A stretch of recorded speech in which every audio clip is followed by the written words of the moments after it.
اعوذ باللہ من الشیطان الرجیم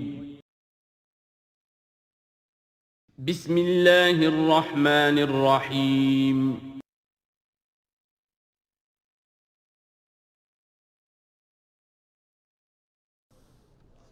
اعوذ باللہ من الشیطان الرجیم بسم اللہ الرحمن الرحیم سبح اسم ربک الاعلی الذی خلق فسوی والذی قدر فہدی صدق اللہ العظیم۔ اب جو دو صورتوں کا جوڑا آ رہا ہے، سورۃ الاعلی اور سورۃ الغاشیہ، ان دونوں کے بارے میں یہ بات تو آپ میں سے بہت سے حضرات کے علم میں ہوگی کہ نبی اکرم صلی اللہ علیہ وسلم کا یہ معمول تھا کہ جمعہ اور عیدین کی نمازوں میں آپ ان صورتوں کی قرأت فرماتے تھے، پہلی رکعت میں سورۃ الاعلی، دوسری رکعت میں سورۃ الغاشیہ۔ اور اس کی وجہ بھی صاف سمجھ میں آ جاتی ہے، ان دونوں میں تذکیر کا حکم ہے حضور کو، فذکر انما انت مذکر فذکر ان نفعت الذکریٰ۔ تو چونکہ جمعہ اور عیدین میں خطبہ ہے، باقی نمازیں جو ہیں وہ تو صرف قرآن پڑھا جاتا ہے، لیکن یہ کہ جن نمازوں کے ساتھ خطبہ ہے اس میں وہ تذکیر ہے، یاد دہانی ہے، اور اس کے حوالے سے پھر یہ صورتیں جو ہیں حضور نے صلی اللہ علیہ وسلم ان نمازوں کے لیے گویا کہ منتخب کی۔ سبح اسم ربک الاعلی، پاکی بیان کرو اپنے اس رب کے نام کی جو بہت بلند و بالا ہے۔ نام کا لفظ یہاں کیوں کہا گیا؟ اس لیے کہ ہمارا جو بھی کوئی ذہنی رشتہ ہو سکتا ہے اللہ تعالیٰ کے ساتھ، جہاں تک اس کی ذات ہے، وراء الورا ثم وراء الورا ثم وراء الورا، اس کا کوئی تصور ہمارے لیے ممکن نہیں، ہمارے تخیل سے، تصور سے، وراء الورا ثم وراء الورا، ہمارا جو بھی اس کے ساتھ ذہنی قلبی رشتہ ہے اس کے ناموں کے حوالے سے ہے۔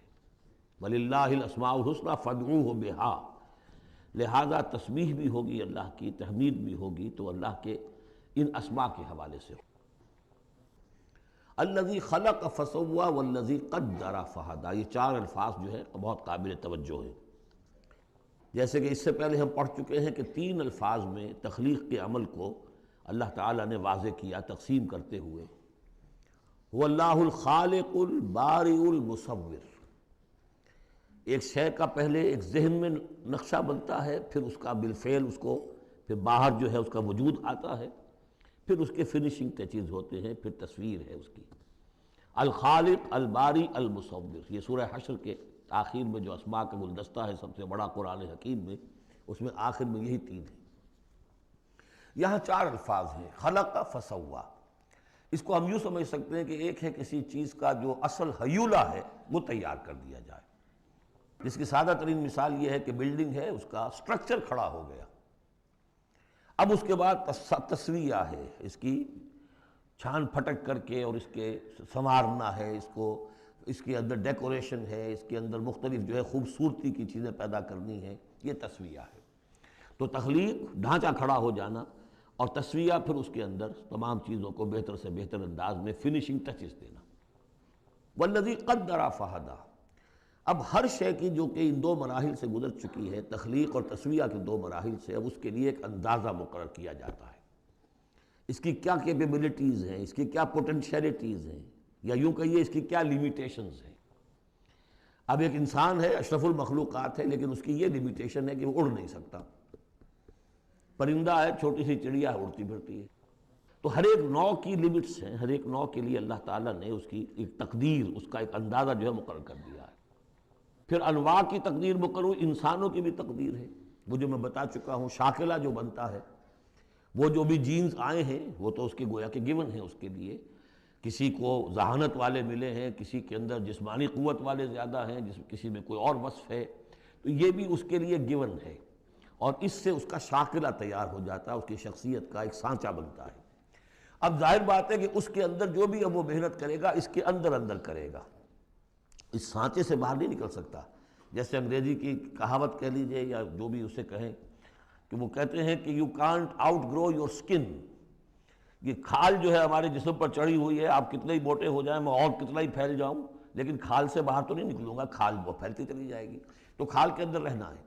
اسی طرح وہ جو سانچہ بن گیا ہے انسان کی شخصیت کا، نیکی کریں گے تو اسی کے اندر اندر کریں گے، بدی کریں گے تو اس کے اندر اندر کریں گے۔ اب اس کی کوانٹٹی جو ہے وہ اللہ تعالیٰ کے ہاں فیصلہ کن نہیں ہے۔ اللہ تعالیٰ یہ دیکھ لے گا کہ اس شخص کے اندر کتنی کیپیبلٹی تھی، اس کے حساب میں اس نے کیا کیا۔ ایک شخص 100 درجے تک جا سکتا تھا، وہ گیا ہے 50 درجے تک۔ ایک شخص جا ہی سکتا تھا 50 تک، اور وہ 50 تک چلا گیا، تو وہ 50 تک جو ہے وہ 100% کامیاب ہو گیا، اور یہ جو ہے ناکام شمار ہو جائے گا۔ تو یہی بات جو ہے میں نے وضاحت پہلے بھی کر دی تھی کہ لا یکلف اللہ نفسا الا وسعہا، کسی بھی جان کو اللہ تعالیٰ مکلف نہیں ٹھہرائے گا، رسپانسبل نہیں ٹھہرائے گا مگر اس کی وسعت کے مطابق۔ یہ انڈیویجول سا جو ہے وسعت ہر شخص کی، اس کا شاکلہ، یہ گویا کہ اس کی ذاتی تقدیر ہے۔ فہدا، چوتھی چیز ہے کہ ہر شے کا ایک اندازہ مقرر کرنے کے بعد پھر ایک جبلی ہدایت اس کو دے دی جاتی ہے، چلو ادھر۔ پہلی جبلی ہدایت ہے جس کا ذکر آ جائے گا ابھی تھوڑی دیر کے بعد۔ جبلی ہدایت جو ہے وہ ہر بکری کے اندر ہدایت ہے کہ یہ چیز تمہارے کھانے کی ہے، یہ کھانے کی نہیں ہے۔ بہترین گوشت اس کے سامنے ڈال دیجئے وہ تو نہیں کھائے گی، تو جبلی ہدایت ہے اس کی۔ اور گوشت کے اور جو ہے آپ شیر کے سامنے بہت اچھی سبزیاں ترکاریاں لا کر ڈال دیجئے، وہ دیکھے گا بھی، تھوکے گا بھی نہیں، ان کو اسے گوشت چاہیے۔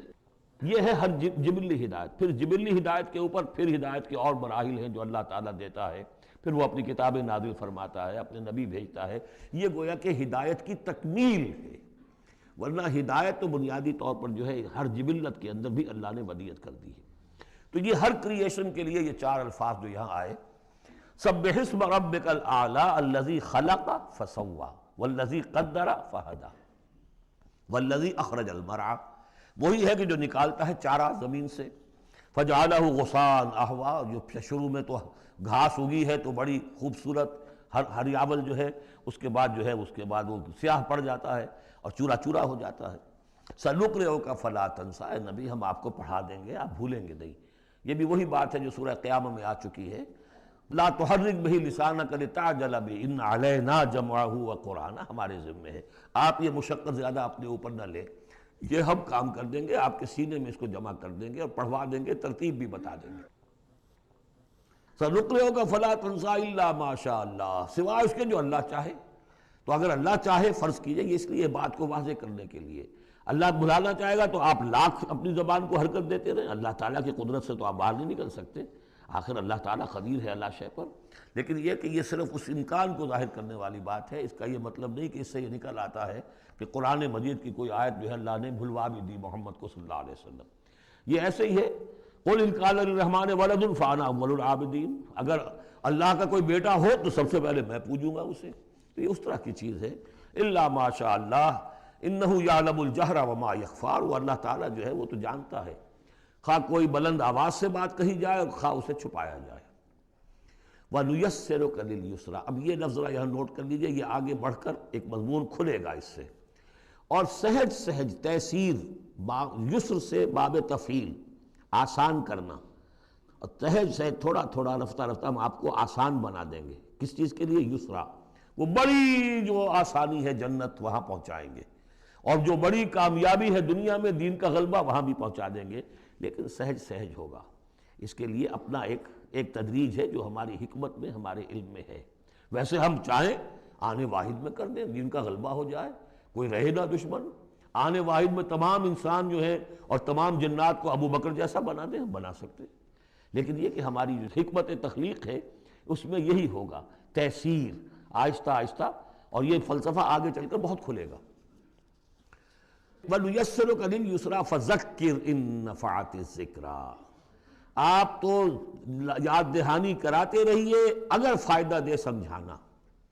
اور اس میں در حقیقت یہ ہے کہ ذکر جو ہے اللہ تعالیٰ کا اور اللہ تعالیٰ کی تذکیر جو ہے، اگر تو کہہ دیا ہے یہاں پر اگر فائدہ پہنچائے، لیکن اس کا یہ مطلب نہیں کہ اگر فائدہ پہنچائے تبھی تذکیر کی جائے، اس لیے کہ آگے آ رہا ہے سَيَذَّكَّرُ مَن يَخْشَىٰ، یعنی آپ اگر تذکیر کریں گے تو جس کے دل میں کچھ خوف ہے اس کو تو فائدہ ہو جائے گا نا۔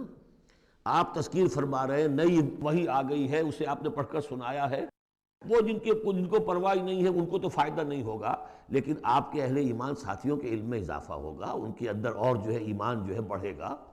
سَيَذَّكَّرُ مَن يَخْشَىٰ وَيَتَجَنَّبُهَا الْأَشْقَىٰ، البتہ جو شقی ہے، بدبخت ہے، وہ اس سے اپنا پہلو کترا جائے گا، وہ پہلو موڑ لے گا۔ الذی یصلی النار الکبریٰ، جس کا انجام پھر یہ ہونا ہے کہ وہ بڑی آگ میں جھونکا جائے گا، داخل ہوگا بڑی آگ میں۔ ثم لا یموت فیہا ولا یحیا، پھر نہ اس میں وہ مرے گا اور نہ زندہ رہے گا، نہ زندوں میں نہ مردوں میں۔ لا تبقی ولا تذر، سورہ مدثر میں جو آیت آئی تھی، ثم لا یموت فیہا ولا یحیا، پھر نہ اس میں اس کو موت آئے گی، نہ وہ زندوں میں ہوگا نہ مردوں میں۔ قد افلح من تزکا، یقیناً کامیاب ہو گیا وہ، یہ مضمون بھی آگے اب پھیلے گا اور بڑھے گا، ترقی کرے گا۔ قد افلح من تزکا، بے شک کامیاب ہوا وہ کہ جس نے تزکیہ حاصل کر لیا، اپنے آپ کو پاک کر لیا۔ یعنی انسانی روح جو ہے وہ اس جسم میں جب قید کی گئی ہے، بنایا گیا بہت بلند، لقد خلقنا الانسان فی احسن تقویم، پھر ڈالا ہے اس میں، اس حیوانی جسد کے اندر، ثم رددناہ اسفل سافلین۔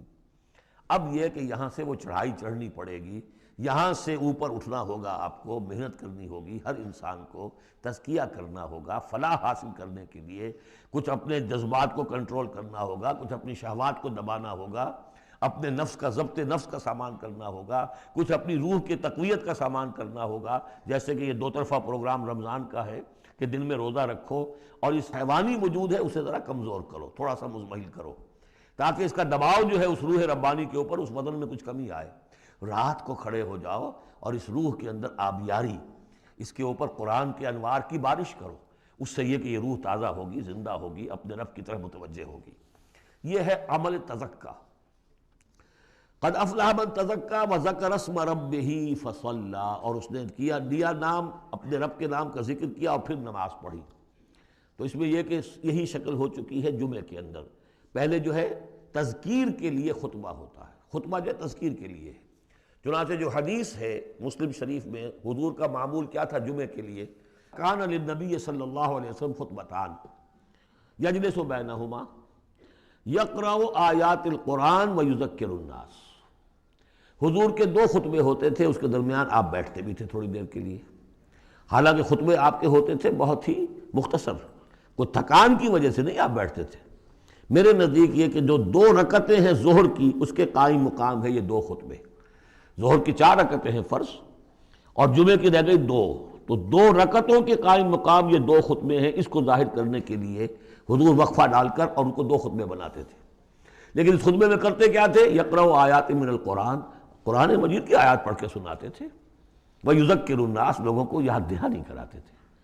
اور اس میں معاملہ کیا تھا؟ از دل خیزت بر دل ریزت، زبان کا حجاب تھا ہی نہیں، حضور کی زبان عربی اور جو سننے والے بیٹھے ان کی زبان عربی، تو لمبے چوڑی بات کی ضرورت بھی نہیں تھی، ہمیں تو معنی بتانے پڑتے ہیں، اس کا مفہوم بتانا پڑتا ہے، تب ترجمہ کرنا پڑے گا، کوئی نحوی اشکال ہو وہ بتانا ہوگا، انہیں کوئی ضرورت نہیں تھی، مختصر ترین خطبہ ہوتا تھا، اور اس میں تذکیر، یاد دہانی۔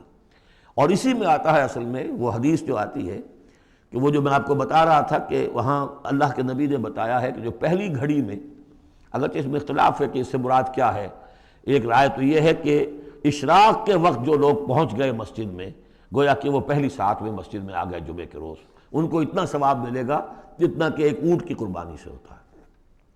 جو دوسری ساعت میں آئیں گے انہیں اتنا ثواب ملے گا جتنا ایک گائے کی قربانی کا۔ تیسری ساعت میں آئیں گے ان کو اتنا ثواب ملے گا جتنا ایک بکری یا میڑھا جو ہے اللہ کی راہ میں قربان کیا۔ چوتھی ساعت میں آئیں گے ان کے لیے ایسا ہے کہ ایک جو مرغی ہے وہ اللہ کی راہ میں صدقہ کر دی، اور جو 5ویں میں آئیں گے وہ ایسے جیسے کہ ایک انڈا اللہ کی راہ میں خیرات کر دیا۔ اس کے بعد جو آتا ہے تو جو فرشتے بیٹھے ہوتے ہیں مسجدوں کے دروازوں پر اور ان کے رجسٹر ہوتے ہیں، ان میں حاضری کا اندراج کرتے ہیں وہ۔ اس کے بعد جب امام کا خطاب شروع ہو جاتا ہے، لیکن وہاں خطبہ ہوتا تھا، خطاب نہیں، ہمارے ہاں تو پھر 2 چیزیں ہو گئی، ایک اردو کی تقریر پھر ایک خطبہ۔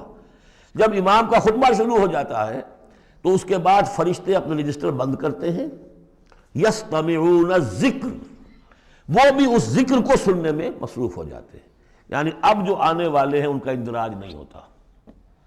اب اس میں جو تعویل کی علماء نے، اور علماء میں سے شاہ ولی اللہ دہلوی کی بھی تعویل ہے یہ کہ ایک تو یہ کہ اس سے مراد یہ ہماری ساعتیں نہیں ہیں بلکہ کچھ خفی ساعتیں ہیں یہ، اگرچہ مجھے اختلاف ہے ان کی رائے سے۔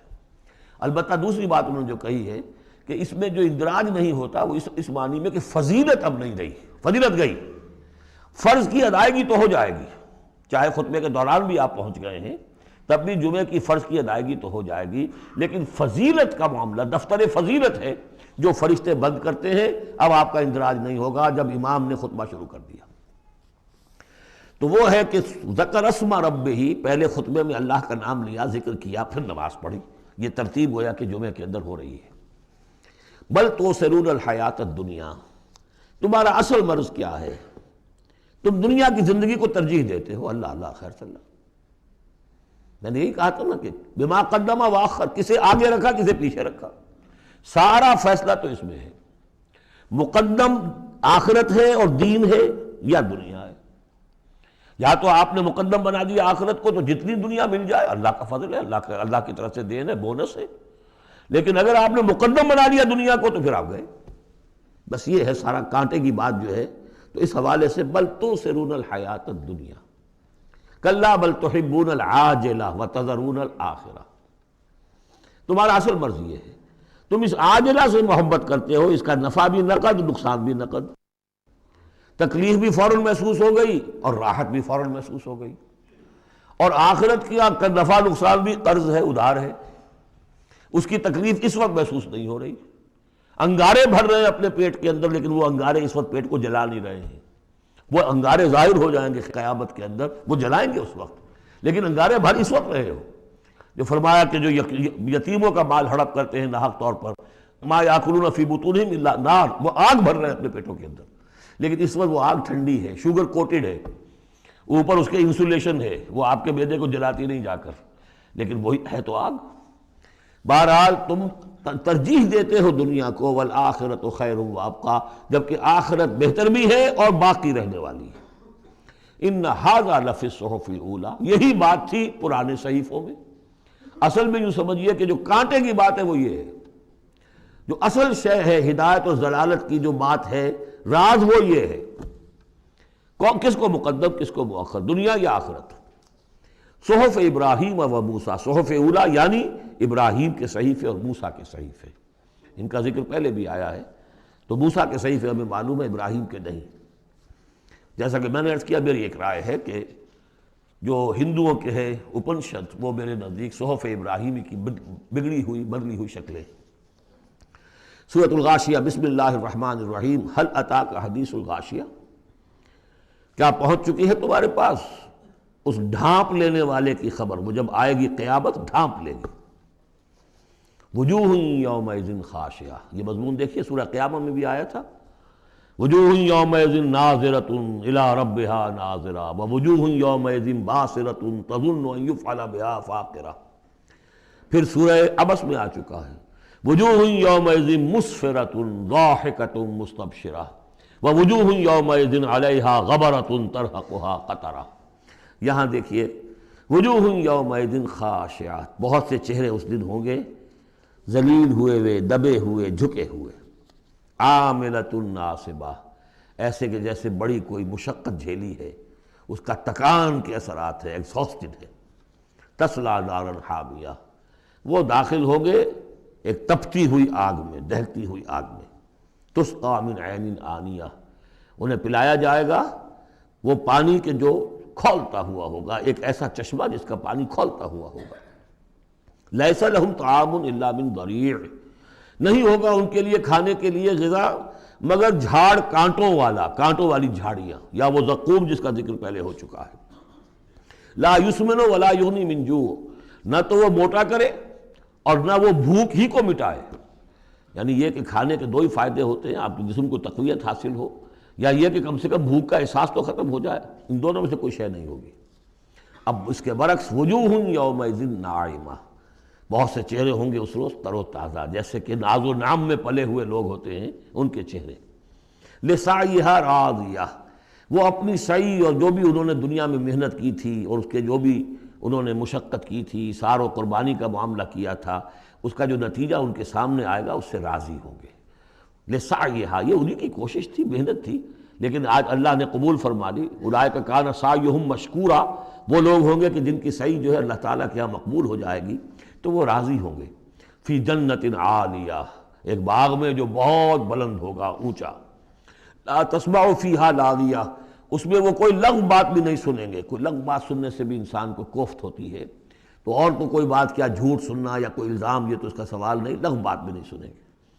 فیہا عین جاریہ، اس میں ایک چشمہ ہے جاری، چلتا ہوا بہتا ہوا، فیہا سرر مرفوعہ، اس میں اونچے تخت ہیں رفیع، واکواب موضوعہ، اور آب خورے ہیں، کپس ہیں، جام ہیں کہ جو رکھے ہوئے بڑے حساب سے، بڑی عمدگی سے چنے ہوئے، وہ نمارق مصفوفہ، اور قالین ہیں جو صف کے اندر بچھائے ہوئے ساتھ کے ساتھ لگا کر، وہ ذرابی مبسوسہ، اور مخمل کے نہالچے ہیں جو ہر جگہ جگہ پھیلے ہوئے ہیں، تھوڑی دیر کے لیے ادھر جا کے بیٹھنا ہے تو وہاں بھی ہے۔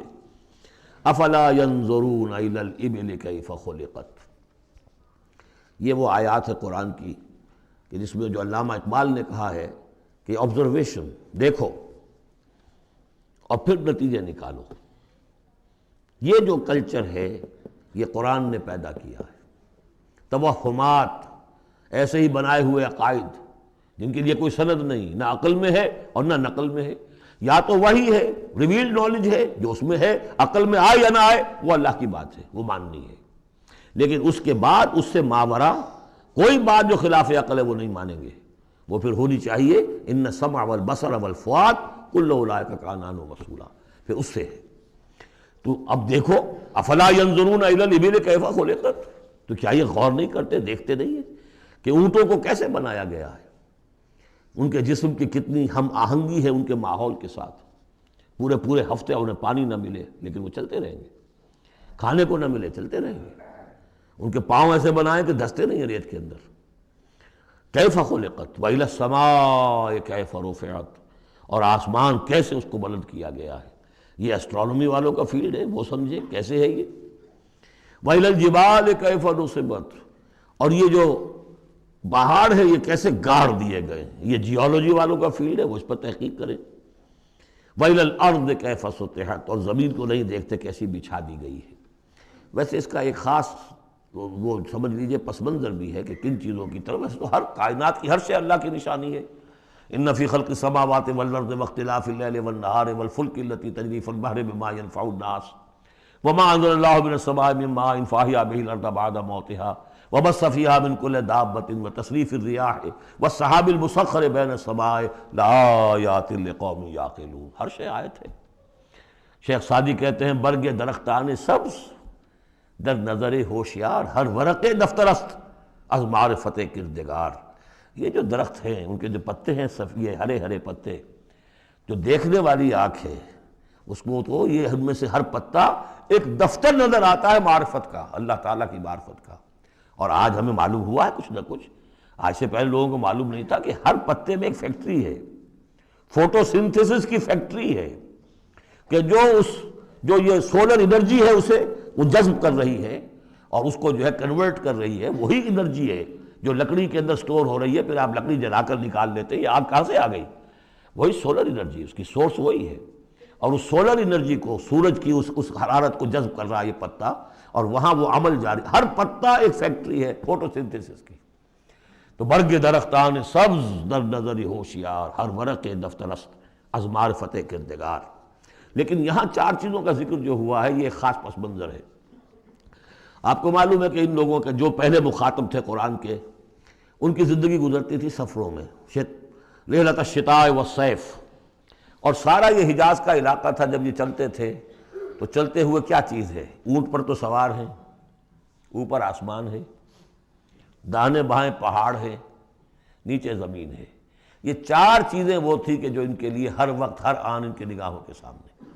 دیکھتے تو تم ہو لیکن یہ حیوانوں کا سا دیکھنا دیکھ رہے ہو تم، یہ تو اونٹ نے بھی دیکھ لیا کہ اوپر آسمان ہے نیچے زمین ہے اور ادھر پہاڑ ہے ادھر پہاڑ ہے، یہ تو اس نے بھی دیکھ لیا، تم نے کیا دیکھا؟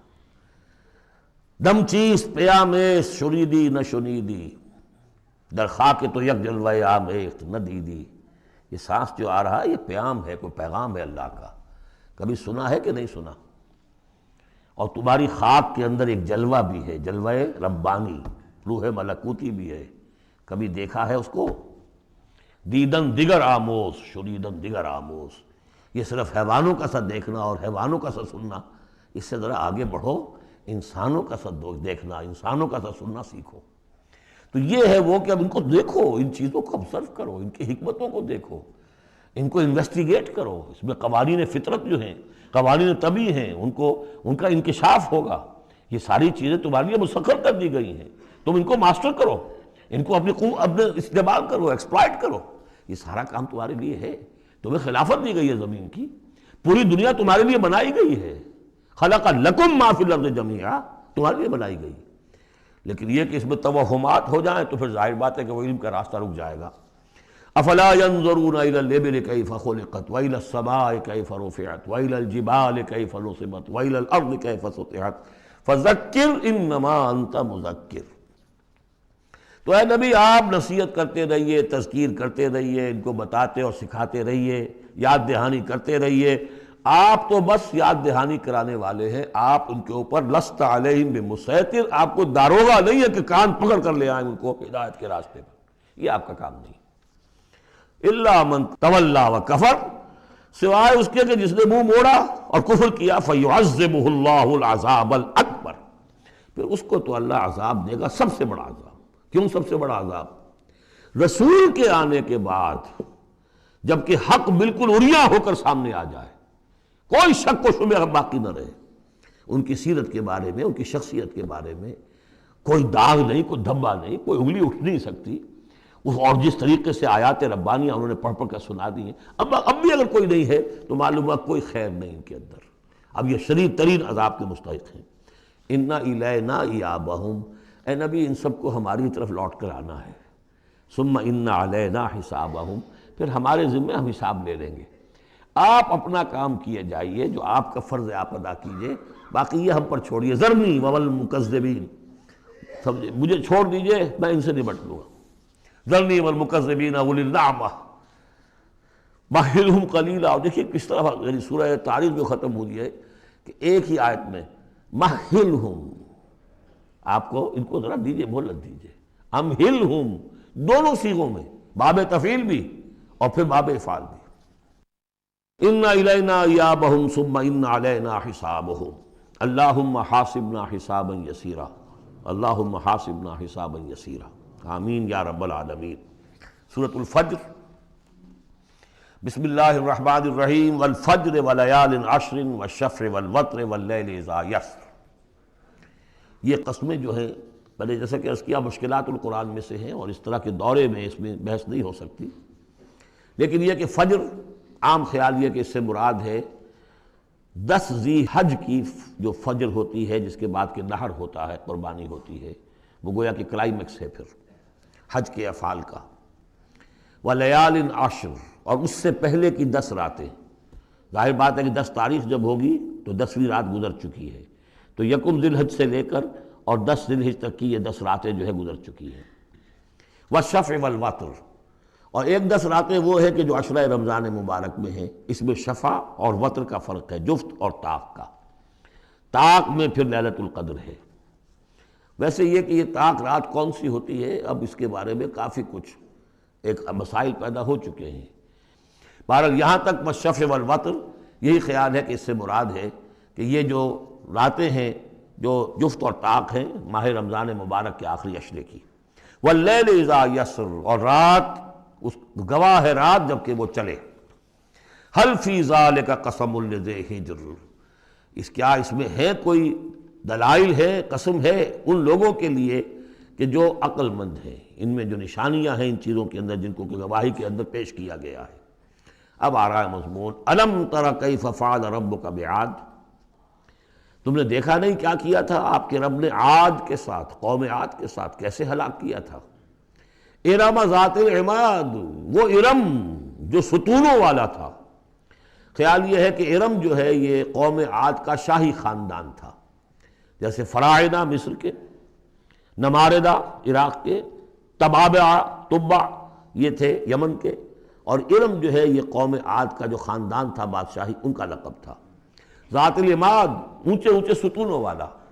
اور اب جو اس شہر کی شداد، جو ان میں ایک بہت بڑا بادشاہ گزرا ہے، اس کے آثار، اس کے کھنڈر موجود دیکھ لیے گئے ہیں کہ اس صحرا کے نیچے دبے ہوئے ہیں، اور 30 اس کے اوپر بڑے بڑے مینار بنے ہوئے ہیں اس شہر کی فصیل کے اوپر۔ تو ذات العماد جو بڑے ستونوں والا تھا، التی لم یخلق مثلھا فی البلاد، جیسے کہ اس سے پہلے کبھی دنیا میں نہیں بنائے گئے تھے۔ معلوم ہوتا ہے کہ ویسی تعمیر جو اس عاد کے بادشاہ شداد نے کی تھی، شاید دنیا میں پہلی مرتبہ اتنا، اسی لیے شداد کی جنت مشہور ہے۔ اس نے وہ جنت بنا لی تھی اپنی، اس قدر وہاں پر ساز و سامان تھا۔ وَثَمُودَ الَّذِينَ جَابُوا الصَّخْرَ بِالْوَادِ، اور تم نے دیکھا کہ اس سمود کے ساتھ کیا کیا تمہارے رب نے، جنہوں نے چٹانوں کو، وادی میں چٹانوں کو تراش تراش کر محل بنا لیے۔ وہ تو اب بھی موجود ہیں، بڑے بڑے ہال، پھر بغلی کمرے، بڑے عمدہ ان کے جو مکان بنے ہوئے۔ وَفِرْعَوْنَ ذِي الْأَوْتَادِ، اور کیا کیا آپ کے رب نے فرعون کے ساتھ، کہ جو بیخوں والا تھا، اس کے جو کہ بڑے بڑے لشکر چلتے تھے، تو بہت سے خچر تو ایسے ہوتے تھے جن کے اوپر صرف جو خیموں کو کھڑے کرنے کے لیے میخیں ہوتی تھی وہی اٹھا کے چل رہے ہیں۔ کچھ اور بھی اس کے بارے میں آ رہا ہے، واللہ عالم۔ الذین طغوا فی البلاد، اصل بات یہ ہے کہ ان تمام قوموں نے سرکشی اختیار کی ملکوں میں، فاکثروا فیہا الفساد، ظاہر بات ہے جب اللہ کے خلاف سرکشی ہوگی تو خلق کے لیے فساد ہو جائے گا۔ اکثروا فیہا الفساد، اس میں بڑا فساد پیدا کر دیا۔ آج جو فساد ہے ہیوز اور ہیو ناٹس کا، نارتھ ورسز ساؤتھ، ایک فساد ہے، دنیا میں ہے، چل رہا ہے۔ جس طریقے سے کہ پیسہ کھینچ رہی ہیں یہ قومیں، G7 اور G9، یہ اگرچہ ان کے لیے بھی اب پرابلمز پیدا ہو رہے ہیں، اور بھی دور فلک ہیں ابھی آنے والے، ناز اتنا نہ کرے ہم کو ستانے والے، ان کی بھی اپنی جو ہے اندر سے رگیں کٹ رہی ہیں، لیکن بہرحال ایک زمانے میں انہوں نے فساد مچایا۔ ظہر الفساد فی البر والبحر بما کسبت ایدی الناس فصب علیہم ربک صوت عذاب، تو پھینکا اور دے مارا ان کے اوپر ان کے رب نے عذاب کا کوڑا۔ عذاب کا کوڑا تھا جس سے آل فرعون بھی ختم ہوئے، اور وہ عاد بھی تباہ و برباد کر دیے گئے، قوم ثمود نسیہ منسیہ کر دیے گئے۔ ان ربک لبالمرصاد، جان لو کہ تمہارا رب تاک میں بیٹھا ہوا ہے، گھات میں ہے، جو کوئی ایسی سرکشی کرے گا اس کا پھر یہی حشر کرے گا۔ یہ اب جو مضمون آ رہا ہے قرآن مجید میں بہت ہی اہم مضمون ہے۔ فَأَمَّا الْإِنسَانُ إِذَا مَا ابْتَلَاهُ رَبُّهُ فَأَكْرَمَهُ وَنَعَّمَهُ فَيَقُولُ رَبِّي أَكْرَمَنِ، انسان کا معاملہ یہ ہے کہ جب اس کا رب اسے آزماتا ہے، اسے عزت دیتا ہے، نعمتیں دیتا ہے، تو وہ کہتا ہے میرے رب نے مجھے عزت دی۔ وَأَمَّا إِذَا مَا ابْتَلَاهُ فَقَدَرَ عَلَيْهِ رِزْقَهُ، جب اسے آزماتا ہے اور اس کا رزق جو ہے اس پر تنگ کر دیتا ہے، راشننگ کر دیتا ہے، تھوڑا تھوڑا دیتا ہے، فَيَقُولُ رَبِّي أَهَانَنِ، تو وہ کہتا ہے میرے رب نے مجھے ذلیل کر دیا۔ کلا، ایسا نہیں ہے۔ آپ کو کیا خرابی نظر آئی اس میں؟ کوئی شرک نہیں ہے۔ اس نے یہ تو نہیں کہا کہ مجھے نعمتیں دی ہیں تو کوئی لکشمی بائی کی کرپا ہو گئی ہے، یہ تو نہیں کہا۔ اللہ نے، میرے رب نے مجھے عزت دے دی، اور اگر کہیں تنگی آ گئی ہے تو یہ میرے رب نے مجھے ذلیل کر دیا۔ توحید تو مکمل ہے نا یہاں، کہ کسی اور دیوی دیوتا، کسی اور الہہ کا تذکرہ نہیں ہے، رب ہی نے مجھے عزت دی، رب ہی نے مجھے ذلیل کیا۔ تو عز من تشاء و تذل من تشاء، اے اللہ تو ہی ہے جس کو چاہتا عزت دیتا ہے، جس کو چاہتا ذلیل کر دیتا ہے۔ تو کیا خرابی کیا ہے اس میں؟ اس میں خرابی یہ ہے کہ اس دنیا میں جو کچھ تمہیں ملتا ہے تم اسے عزت مت سمجھو، یہ امتحان ہے، اور اگر کبھی تنگی آتی ہے اسے ذلت نہ سمجھو، یہ بھی امتحان ہے۔ یہ برابر ہے، یہ تم نے اسے عزت سمجھا دھوکہ کھا گئے، اس کو ذلت سمجھا دھوکہ کھا گئے۔ چاہے توحید انٹیکٹ ہے آپ کی، لیکن توحید جو ہے وہ تو یوں سمجھیے کہ جڑ بنیاد ہے نا ہدایت کی، اس سے اوپر بھی تو منزلیں ہیں ہدایت کی کہ نہیں۔ یہ امتحان ہے۔ ایک لفظ جو کامن ہے، اذا ما ابتلاہ ربہ فاکرمہ، جب اسے ابتلا میں ڈالا اور ابتلا میں عزت دی۔ دیکھیں اب کرتا کیا ہے، صبر کر، یہ شکر کرتا ہے، اپنی جو بھی ہم نے اس کو نعمتیں دی ہیں وہ حقداروں کو ان کے حق ادا کرتا ہے کہ نہیں کرتا ہے۔ یہ عزت نہیں ہے، عزت تو تب ہوگی جب تم اس امتحان میں پورے اترو گے۔ ذالک یوم التغابن، وہ تو قیامت میں پتہ چلے گا کہ کس کے لیے عزت تھی، کس کے لیے نہیں۔ کسی کو تنگی دی ہے تو یہ ذلت نہیں ہے، دیکھنا ہے صبر کرتا ہے کہ نہیں کرتا۔ کہیں یہ بالکل مستر ہو کر اور اپنی عزت نفس جو ہے ہتھیلی پر رکھ کر لوگوں کے سامنے مانگنے کے لیے تو نہیں نکل جاتا، پتہ چل گیا نا۔ تو یہ امتحان ہے۔ تو پہلا درجہ سمجھیے کہ چاہے فراوانی ہو، عیش ہو، آرام ہو، دولت ہو، یہ بھی امتحان، تکلیف ہے، رنج ہے، محنت ہے، مشقت ہے، اسرت ہے، تو یہ بھی امتحان، دونوں برابر ہو گئے۔ اب بھی ہدایت اس سے اوپر بھی ہے ایک۔ ہمارے دل میں یہ چور رہے گا پہلا امتحان آسان ہے دوسرا مشکل ہے، نہیں، حقیقت اس کے برعکس ہے۔ پہلا مشکل ہے، یہ دولت میں رہ کر بھول جانے کا آپ کے اندر زیادہ امکان ہے۔ الہا جیسا کہ میں نے حدیث آپ کو سنائی تھی، ما قل و کفا خیر مما کثر و الہا، اگر زیادتی ہوگی دولت ہوگی تم اللہ کو بھول جاؤ گے تو زیادہ سخت نقصان یہ ہے، زیادہ بڑا امتحان یہ ہے، اور اگر ناپ تول کر مل رہا ہے تو ہر وقت اللہ یاد رہے گا، یہ ہلکا ہے، در حقیقت وہ بھاری ہے۔ اور اسی میں وہ واقعہ نوٹ کر لیجئے امام احمد ابن حنبل رحمۃ اللہ علیہ کا، کہ جب وہ مار پڑ رہی تھی کہ جس کے بارے میں الفاظ ہیں کہ ہاتھی کو بھی وہ مار پڑتی تو بلبلا اٹھتا، اس وقت آنکھوں میں آنسو نہیں آئے۔ کب آئے؟ جب بادشاہ وقت، خلیفہ وقت کا ایلچی آیا ہے اشرفیوں کے توڑے لے کر کہ یہ بادشاہ نے آپ کے لیے نذرانہ بھیجا ہے، تب رو پڑے، اے اللہ میں اس امتحان کے قابل نہیں ہوں، یہ امتحان سختر ہے۔ تو یہ ہے درجہ بدرجہ، لَتَرْكَبُنَّ طَبَقًا عَنْ طَبَقٍ، تو ہدایت کے بھی یہ درجے ہیں۔ پہلا درجہ تو یہ ہے کہ جو بھی ہے اللہ کی طرف سے ہے، تنگی ہے تو اللہ کی طرف سے، اور فراوانی ہے تو اللہ کی، یہ توحید تو پوری ہو گئی آپ کی، اللہ کی طرف سے۔ لیکن اس میں اب آگے درجے ہیں کہ یہ امتحان ہے، یہ بھی امتحان وہ بھی امتحان، اس اعتبار سے دونوں بھی امتحان ہیں، یہ دونوں برابر ہیں۔ اس سے بھی اوپر یہ ہے، وہ امتحان مشکل ہے فراوانی والا، اور یہ امتحان جو ہے یہ آسان ہے۔ فَأَمَّا الْإِنسَانُ إِذَا مَا ابْتَلَاهُ رَبُّهُ فَأَكْرَمَهُ وَنَعَّمَهُ فَيَقُولُ رَبِّي أَكْرَمَنِ وَأَمَّا إِذَا مَا ابْتَلَاهُ فَقَدَرَ عَلَيْهِ رِزْقَهُ فَيَقُولُ رَبِّي أَهَانَنِ كَلَّا۔ لیکن چونکہ تمہاری ذہنیت یہ ہے، لہذا تمہارا طرز عمل کیا ہے؟ بَلَا تُكْرِمُونَ الْيَتِيمَ، تم یتیم کی عزت نہیں کرتے۔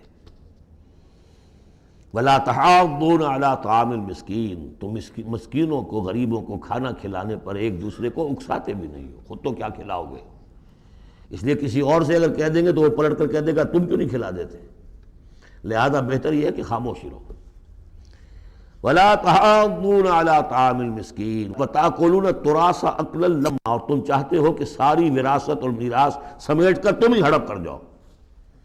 اور وہ رواج وہاں پر یہ تھا، ہندوؤں میں تو اب تک بھی شاید ہے، کہ وہ بڑا بیٹا جو ہے بس وہی وارث ہے، باقی کسی کا کوئی حق ہوتا ہی نہیں۔ یہ تو قرآن نے دیا ہے تفصیلی قانون وراثت۔ باقی یہ ہے کہ جس شخص کا ہاتھ پڑ گیا، جس میں جو بڑا کوئی طاقتور ہے، وہ چھوٹے بہن بھائیوں کو کیا دیتا تھا؟ کچھ بھی نہیں۔ تم چاہتے ہو کہ ساری میراث تم جمع کر کے ہڑپ کر لو۔ وَتُحِبُّونَ الْمَالَ حُبًّا جَمًّا، اور مال سے تو تم محبت کرتے ہو ٹوٹ کر، وہ تو گویا کہ کوٹ کوٹ کر بھری ہوئی ہے تمہارے دل میں۔ کلا، یہ دو صورتیں اس اعتبار سے ان کو ذہن میں رکھیے کہ خاص عرب کا جو ایک معاشرہ تھا، اس کا ایک کلچر تھا، اس کی ایک ثقافت تھی، اس کی تصویر ہے جو ان دونوں صورتوں میں آ رہی ہے۔ ایک ان کا اپنا ثقافت کا، ان کا ماحول، غریبوں کو کھانا کھلانا، یہ ان کے ہاں سمجھا جاتا تھا اچھا کام ہے، لیکن یہ کہ جو لوگ دولت کی محبت میں مبتلا ہو گئے وہ کیسے کریں گے اس کو؟ اور جو بھی وہاں پر ہو رہا تھا، زوردار جو بھی ہے طاقت والا، سب کو سمیٹ لیتا تھا۔ کلا اذا دکت الارض دکا دکا، اس آیت کے ترجمے دو بھائیوں نے علیحدہ کیے ہیں۔ دو بھائی کون؟ امام الہند شاہ ولی اللہ دہلوی کے فرزندان گرامی رحمت اللہ علیہ و رحمت اللہ علیہما، باپ پر بھی رحمت ہو اللہ کی اور دونوں بیٹوں پر بھی۔ یہ موضع القرآن میں شاہ عبد القادر صاحب نے ترجمہ کیا ہے، جبکہ زمین کو کوٹ کوٹ کر پست کر دیا جائے گا، ہموار کر دیا جائے گا، اذا دکت الارض دکا دکا۔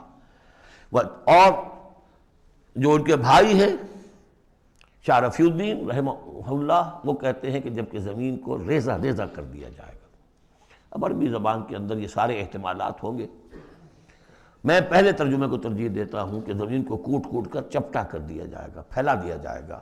وَجَاءَ رَبُّكَ وَالْمَلَكُ صَفًّا صَفًّا، سورہ حاقہ میں آپ نے پڑھا تھا، فَإِذَا انشَقَّتِ السَّمَاءُ فَكَانَتْ وَرْدَةً كَالدِّهَانِ، یہ تو ہم نے پڑھا سورہ رحمان میں، اور پھر یہ کہ وہاں پڑھا بھربھرا سا ہو جائے گا، وَالْمَلَكُ عَلَىٰ أَرْجَائِهَا، اس کے کناروں کے اوپر جو ہیں وہ فرشتے ہوں گے، وَيَحْمِلُ عَرْشَ رَبِّكَ فَوْقَهُمْ يَوْمَئِذٍ ثَمَانِيَةٌ، اور 8 فرشتے اس روز اللہ کے عرش کو لے کر اتریں گے۔ جاء ربک والملک صفا صفا، اس سے اندازہ ہوتا ہے کہ قصہ زمین برسر زمین ہی طے ہوگا، جو ہم نے کمایا، جو گنوایا، یہی کمایا یہی گنوایا، کوئی نیکی کمائی تو یہاں اور کوئی بدی کمائی تو یہاں، یہ سارا قصہ زمین زمین ہی پر ہوگا۔ زمین کو پھیلایا جائے گا، مدت کھینچا جائے گا، چپٹا کر دیا جائے گا، کوٹ کوٹ کر پہاڑ چلا دیے جائیں گے، وہ ریت روئی کے گالے بن جائیں گے، نہ اس میں کہیں کوئی موڑ ہوگا، نہ اونچائی ہوگی، نہ ڈھلوان ہوگی، سورہ طٰہٰ میں ایک بار سے. تو یہ ساری چیزیں کر کے پھر یہیں پر اللہ تعالیٰ کا نزول اجلال ہوگا، اس کی کوئی تجلی ہوگی جس کو لے کر کے خاص طور پر 8 فرشتے جو ہیں وہ نازل ہوں گے. وَجَاءَ رَبُّكَ وَالْمَلَكُ صَفًّا، فرشتے ہوں گے صفے باندھے ہوئے. وَجِيءَ يَوْمَئِذٍ بِجَہنَّمَ، اور لے آئی جائے گی اس دن جہنم بھی. اور جیسا کہ میں نے عرض کیا غالباً وہ اسی زمین میں سے نکل آئے گی. یہی جو اندر موجود ہے، جو لاوا نکلتا ہے کبھی، ان تمام جو بھی یہ آتش فشاں پہاڑ ہوتے کہاں سے نکلتا ہے؟ یہ اندر ہے زمین کے. اگر اس کو کوٹ دیا جائے، اس کو کھینچا جائے تو وہی چیز ظاہر ہو جائے گی، سامنے آ جائے گی. واللہ عالم. یومئذ یتذکر الانسان وانیٰ لہ الذکریٰ، اس دن انسان کو سبق یاد آئے گا، یاد کرے گا، چیتے گا وہ انسان. یہ شاہ صاحب کا لفظ تھا، چیتے گا انسان. یاد آ جائے گا اسے کہ وہ کیا کر کے لایا تھا یہاں پہ، اور اسے پوری نصیحت حاصل ہو جائے گی. لیکن اب یہ نصیحت کس کام کی؟ یومئذ یتذکر الانسان وانیٰ لہ الذکریٰ، اب یہ کس لیے؟ اب تو اس کا کوئی فائدہ نہیں. وہ تو دنیا میں اگر تم نے دیکھا ہوتا، سوچا ہوتا، حقائق تم پر منکشف ہوتے تو فائدہ تھا، یہاں تو نہیں. یقول یا لیتنی قدمت لحیاتی، وہ کہے گا ہائے کاش میں نے اپنی زندگی کے لیے کچھ آگے بھیجا ہوتا. یہ لفظ نوٹ کیجیے، حیاتی. میری زندگی تو اصلی یہ ہے، آج معلوم ہوا مجھے. میں تو دنیا کی زندگی کو زندگی سمجھتا رہا، وہ زندگی نہیں تھی، وہ زندگی کی تمہید تھی، وہ ایک امتحانی وقفہ تھا. چھانٹی کرنے کے لیے اللہ تعالیٰ نے تمہاری بڑی طویل زندگی میں، وہ زندگی برطرز اندیشہ سود و زیاں ہے زندگی، ہے کبھی جاں اور کبھی تسلیم جاں ہے زندگی. تو اسے پیمانہ امروز و فردا سے نہ ناپ، جاویداں پہم دواں ہر دم جواں ہے زندگی. اس زندگی کا تھوڑا سا حصہ کاٹ لیا موت کا وقفہ ڈال کر. یہ ہے آپ کا ٹیسٹنگ پیریڈ. خلق الموت والحیات لیبلوکم ایکم احسن عملا. تو امتحان پاس کرتے ہو اچھے مستقبل کے لیے، اس امتحان کو پاس کرنا تھا اس آخرت کے لیے. اب وہ کہے گا یقول یا لیتنی قدمت لحیاتی، کاش کہ میں نے اپنی زندگی کے لیے کچھ آگے بھیجا ہوتا. فیومئذ لا یعذب عذابہ احد، تو اس دن وہ عذاب دے گا کہ جیسا عذاب کوئی نہ دے سکے. لا یعذب عذابہ احد، اس کا سا عذاب نہ دے سکے کوئی اور. ولا یوثق وثاقہ احد، اور اس کا سا باندھنا نہ باندھ سکے کوئی اور. لیکن اسی وقت کچھ قسمت ہوں گے، کوئی خوش قسمت، جن سے کہا جائے گا یا ایتھا النفس المطمئنہ، اے نفس مطمئنہ. کون؟ جو اس زندگی میں، امتحانی زندگی میں مطمئن ہو کر اپنے رب کی بندگی میں لگا رہا، یکسوئی کے ساتھ اس کے دین کے ساتھ چمٹا رہا. مطمئن. یا ایتھا النفس المطمئنۃ ارجعی الی ربک راضیۃ مرضیہ، اب لوٹ جاؤ اپنے رب کی طرف اس حال میں کہ تم اس سے راضی، وہ تم سے راضی. رضی اللہ عنہم ورضوا عنہ فادخلی فی عبادی، داخل ہو جاؤ میرے نیک بندوں میں. اولئک مع الذین انعم اللہ علیہم من النبیین والصدیقین والشہداء والصالحین. جاؤ ادھر جاؤ. وادخلی جنتی، اور داخل ہو جاؤ میری جنت میں. اللہم ربنا اجعلنا منہم، بڑی ہمت کرنی پڑے گی یہ کہنے کے لیے کہ پروردگار ہمیں ان میں شامل فرما دے. سورۃ البلد، اب یہ اس کا جوڑا ہے.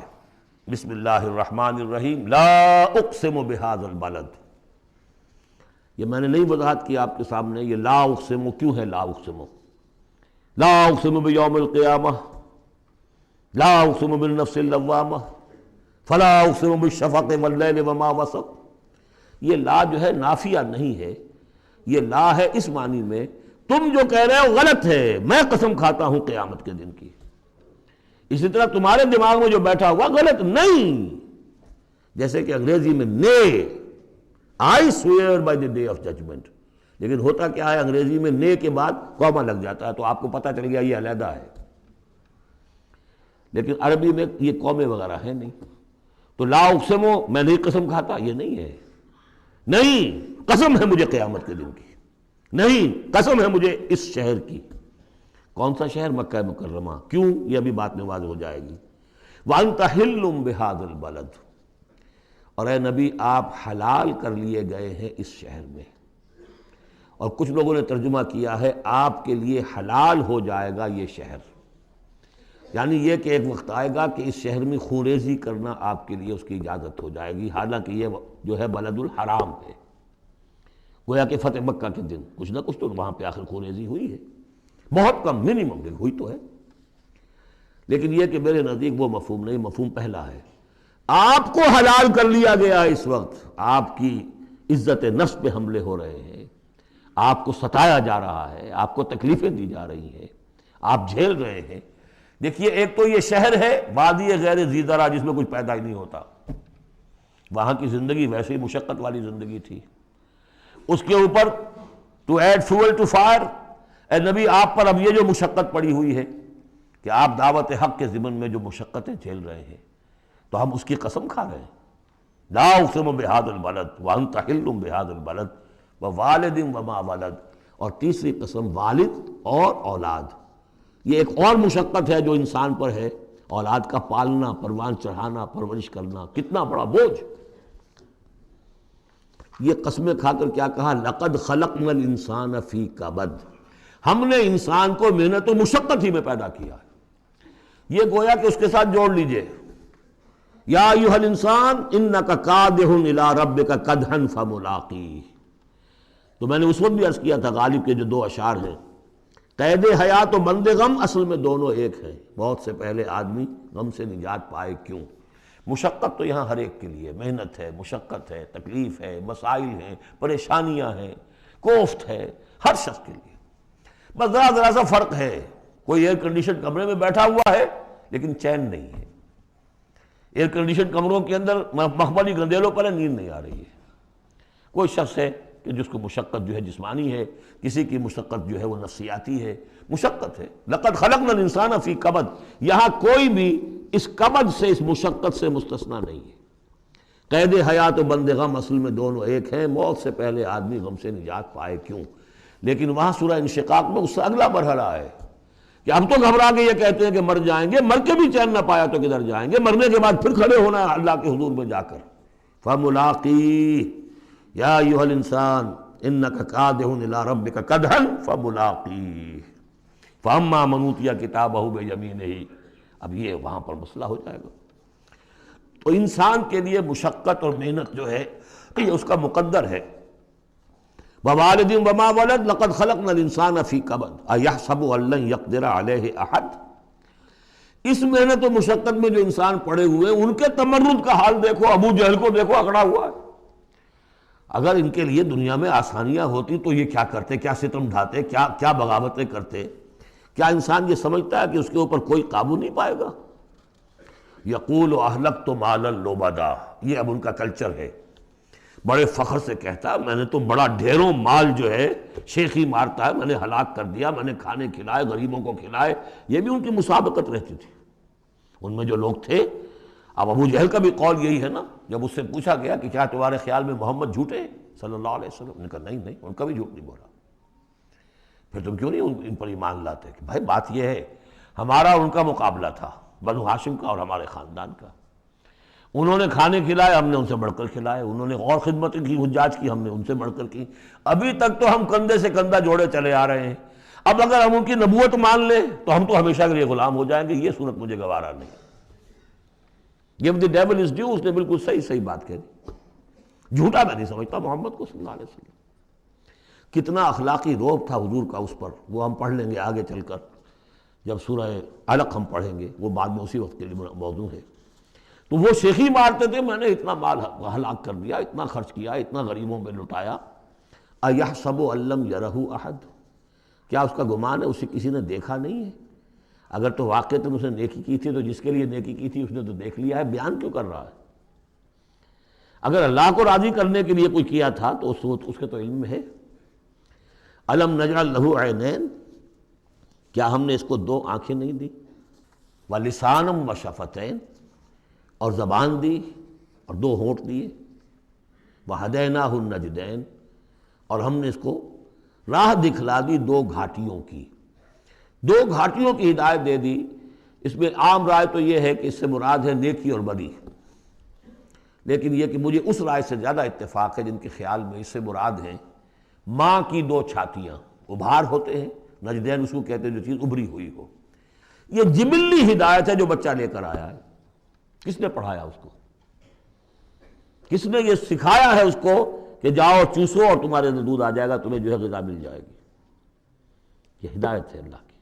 وہ میں نے عرض کیا تھا جبلی ہدایت، الذی خلق فسوی والذی قدر فہدی، یہ ہدایت تو وہ لے کے آیا بچہ، اسے معلوم ہے میری غذا کہاں ہے۔ اس کی ماں میں، اس کے منہ میں جاتا ہے ماں کا دودھ اور وہ اس کو چوستا ہے اور پیتا ہے، کہیں سے سیکھ کر آیا ہے، کوئی ٹریننگ اس کو دی گئی ہے۔ وَهَدَيْنَاهُ النَّجْدَيْنِ، بہرحال دونوں معنی آپ ذہن میں رکھیے۔ فَلَقْتَحَمَ الْعَقَبَةَ، لیکن وہ گھاٹی کو عبور نہ کر سکا۔ گھاٹی کون سی ہے بھائی؟ وَمَا أَدْرَاكَ مَا الْعَقَبَةُ، جانتے ہو وہ گھاٹی کون سی ہے؟ فَكُّ رَقَبَةٍ، کسی گردن کا چھڑا دینا، آزاد کر دینا، کسی غلام کو آزاد کرا دینا اپنا مال خرچ کر کے، یا کسی مقروض کا قرضہ ادا کر دینا اپنے مال سے، او اطعام فی یوم ذی مسغبہ، یا کھانا کھلا دینا بھوک کے دن جبکہ اپنے بھی لالے پڑے ہوئے ہوں، قحط کا عالم ہو، اور آدمی کو نظر آ رہا ہو کہ میرا اپنا سٹور بھی جو ہے گندم کا ختم ہو رہا ہے، پھر بھی کھانا کھلائے بھوکے کو۔ یتیماً ذا مقربۃ، اس یتیم کو کہ جو قرابت دار بھی ہے، بھتیجا ہے، بھانجا ہے، او مسکیناً ذا متربہ، یا وہ محتاج جو مٹی میں رل رہا ہے۔ ثم کان من الذین آمنوا وتواصوا بالصبر وتواصوا بالمرحمہ۔ دیکھیے یہ ہے وہ فلسفہ جو سورہ حدید میں آیا تھا، اب اچھی طرح سمجھ لیجئے۔ اس میں سے انسان کا، اس گھاٹی میں سے نکل جائے گا تو آگے رستہ صاف ہے۔ وہ اصل جو بریک لگا ہوا ہے وہ مال کی محبت کا ہے، اس کو کھولو گے پھر گاڑی چلاؤ، چلے گی گاڑی۔ جس کے دل میں یہ مال کی محبت ہے، جو مال کو خرچ نہیں کر سکتا کسی بھی ضرورت مند کے اوپر، کسی ادائے حقوق کے اندر، اب وہ شخص جو ہے وہ تو گویا کہ اس گھاٹی سے نکلا ہی نہیں۔ اسے ایمان کی کہاں نعمت میسر آئے گی، ایمان لے بھی آئے گا اس حال میں تو منافق ہوگا۔ سمجھ رہے ہیں میری بات کو؟ اگر یہ گند دل میں سے نکلا نہیں، پاک نہیں ہوا، تو ایمان لے بھی آئے گا کسی وجہ سے تو منافق بنے گا، مومن تو نہیں بن سکتا صحیح معنی میں۔ اس گندگی کو دور کرو، جیسا کہ ہم نے وہاں پڑھا تھا، اعلموا ان اللہ یحیی الارض بعد موتہا قد بینا لکم الآیات لعلکم تعقلون ان المصدقین والمصدقات واقرضوا اللہ قرضا حسنا یضاعف لهم ولہم اجر کریم والذین آمنوا باللہ ورسلہ، یہ منزل طے کر کے اگر ایمان لایا ہے انسان تو اولئک هم الصدیقون والشہداء، وہ ان کے مراتب عالیہ کھلے ہوئے ہیں، ادھر جاؤ یا ادھر جاؤ اپنی استاد طبع اور مزاج کے مطابق۔ یہاں بھی وہی ہے، پہلے یہ کام کیے ہوں فلقتحم العقبہ، اگر اس گھاٹی کو عبور کر لے، اور گھاٹی کون سی ہے؟ فک رقبۃ او اطعام فی یوم ذی مسغبۃ یتیما ذا مقربۃ او مسکینا ذا متربہ ثم کان من الذین آمنوا وتواصوا بالصبر وتواصوا بالمرحمہ۔ زمین کے اندر سے یہ گند آپ نے نکال دیا، شوریلی زمین کے اندر جو بھی تھا اس کو صاف کر کے اب بیج ڈالیے ایمان کا۔ ثم، یہ زمین تیار ہو گئی ہے، اب بیج ڈالیے۔ ثم کان من الذین آمنوا، پھر ہوا وہ ان لوگوں میں شامل کہ جو ایمان لائے اور تواصوا بالصبر وتواصوا بالمرحمہ۔ یہ وہ مضمون یہاں آ گیا ہے، والعصر ان الانسان لفی خسر الا الذین آمنوا وعملوا الصالحات وتواصوا بالحق وتواصوا بالصبر۔ اور یہاں پہ ترتیب بدلی ہوئی ہے، وہاں ایمان کے بعد عمل صالح یا عمل صالح کے بعد ایمان ہے، وہاں تواصی بالحق کے بعد تواصی بالصبر ہے، یہاں تواصی بالصبر پہلے ہے، تواصی بالمرحمہ بعد میں ہے۔ تو اس میں تقابل سے بہت سے جو حقائق ہیں وہ کھلتے ہیں۔ ثم کان من الذین آمنوا وتواصوا بالصبر وتواصوا بالمرحمہ، اگر اس گھاٹی کو عبور کر کے آدمی آئے اور پھر وہ ایمان لانے والوں میں شامل ہو تو پھر اس کا معاملہ اولئک هم الصدیقون والشہداء عند ربہم، اولئک اصحاب المیمنہ، یہ ہوں گے میمنہ والے، داہنے والے۔ وہ داہنے والا ہم پڑھ چکے ہیں سورہ واقعہ میں بھی، فاصحاب الیمین ما اصحاب الیمین واصحاب الشمال ما اصحاب الشمال فالسابقون السابقون کنتم ازواجا ثلاثا، تین گروہوں میں تم تقسیم ہو جاؤ گے۔ پھر یہ بھی ہو سکتا ہے ان کو جو اعمال نامے دیے جائیں گے داہنے ہاتھ میں دیے جائیں گے، ان کو جو اعمال نامے تھمائے جائیں گے وہ بائیں ہاتھ میں تھمائے جائیں گے۔ اولئک اصحاب المیمنہ، ویسے یمن کا لفظ آتا ہے خوش بختی کے لیے، تو یہ خوش بخت لوگ ہیں، یہ کامیاب ہو گئے، یہ رشد اور سعادت کی منزلوں کو پا گئے، یہ فوز اور فلاح تک پہنچ گئے۔ والذین کفروا بآیاتنا، اور جو لوگ ہماری آیات کا انکار کریں گے، ہم اصحاب المشأمہ، وہ ہوں گے کم بختی والے، علیہم نار موصدہ، ان پر آگ بند کر دی جائے گی۔ یعنی ایک وہ ہے آگ کہ جس کا باہر نکل رہے ہیں، لپٹیں نکل رہی ہیں، ایک یہ کہ بند کر دیا جائے تو ساری حرارت اندر ہی اندر رہے، گویا کہ جسے دم پخت کہتے ہیں آپ، پوری کی پوری جو ہے ان کے اوپر آگ موند دی جائے گی۔ علیہم نار موصدہ، اللہ تعالی ہمیں اس سے بچائے، اور ہمیں اللہ تعالی اپنی شان غفاری اور شان رحیمی کی طفیل ہمیں اصحاب جنت میں داخل فرمائے۔ بارک اللہ لی ولکم فی القرآن العظیم ونفعنی وإیاکم بالآیات والذکر الحکیم۔